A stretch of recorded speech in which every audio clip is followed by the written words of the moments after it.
finally the gummy fish. That's individuality for you. Individuality is discovering who you're meant to be so you can make a difference. Here's one thing I've discovered about myself. I have a very special gift.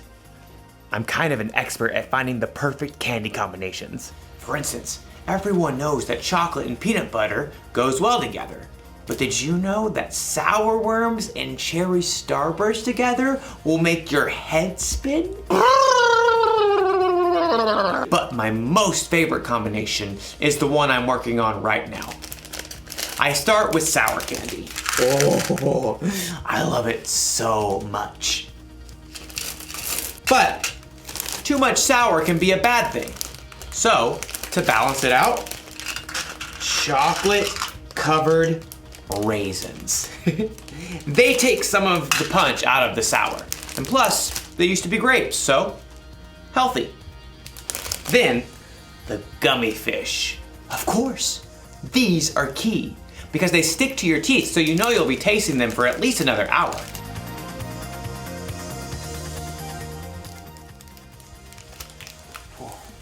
You see that?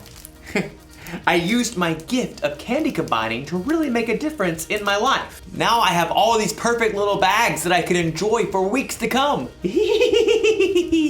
Or at least a couple of days. I'm going to eat so much candy. So much candy.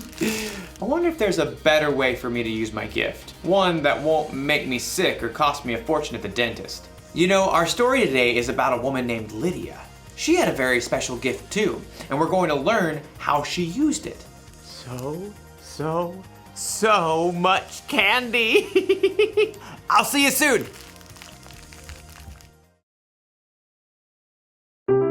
The Bible. It's 66 books of history, stories, letters, and poetry that fit together to form God's one big story. The epic adventure of how He created us and loves us so much that He made a way to rescue us.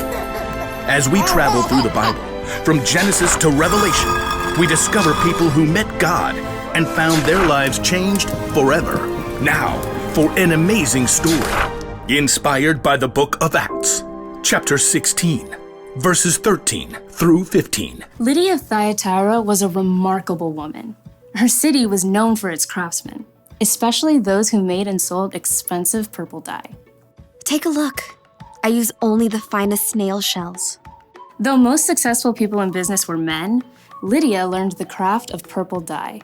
And when she traveled to the Roman city of Philippi, she set up a business selling rare, expensive purple cloth. Please note, we have lilac, plum, iris, lavender, and grape fabric laid out. And over here you'll find amethyst, eggplant, and orchid. Lydia had likely been raised to believe in many false gods, but in her heart, she knew there was something more. The Jewish people believe in just one God. What if they're right? The city of Philippi had laws against bringing any unknown religion into the city. But Lydia would meet outside the city gates on the riverbank with a group of women who believed in the one true God. Love the Lord your God with all your heart and with all your soul. Love Him with all your strength. Lydia and the other women had never heard of Jesus. But as they began to seek God together, God sent a vision to someone else, the Apostle Paul, who was staying in the Greek city of Troas. Dream. It was so vivid. I saw a man standing right here begging me. He said, "Come over to Macedonia. Help us." Immediately, Paul and his friends set sail. Within a few days, they reached land and traveled to Philippi, one of the most important cities in Macedonia. So we just start by finding a synagogue of Jewish believers, right? I don't think there is a synagogue here. On the Sabbath, a day of worship, Paul and his friends went down to the river, hoping to find a place of prayer. Shall we gather at the river? Excuse me. Hi there. Do you wish to join us? We're praying to the one true God. Absolutely. There, by the river, Paul told the story of Jesus and how anyone who chose to follow Jesus could have a relationship with God that lasts forever. But this is amazing. This changes everything. The Lord opened Lydia's heart to believe every word of Paul's message. I wish to be baptized. At once. Not only was Lydia baptized, but she immediately shared the good news with her family and everyone who lived and worked in her home. And they too were baptized. Lydia gathered Paul and his friends. Do you consider me a believer in the Lord? If you do, come and stay at my house. We would be honored. As a successful businesswoman, Lydia's house was likely large and beautiful. We must meet here from now on.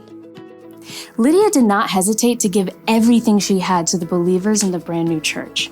And when Paul and Silas were later thrown in prison and then released, they immediately returned to Lydia's home to rest and prepare before they left the city.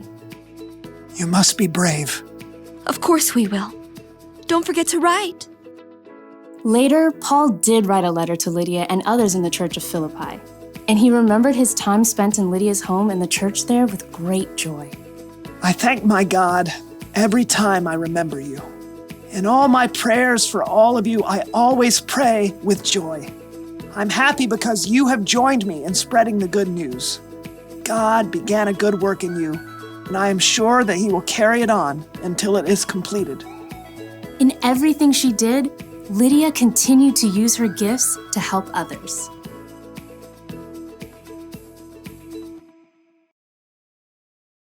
Okay, so everyone has at least one gift, right? Something they can do really well.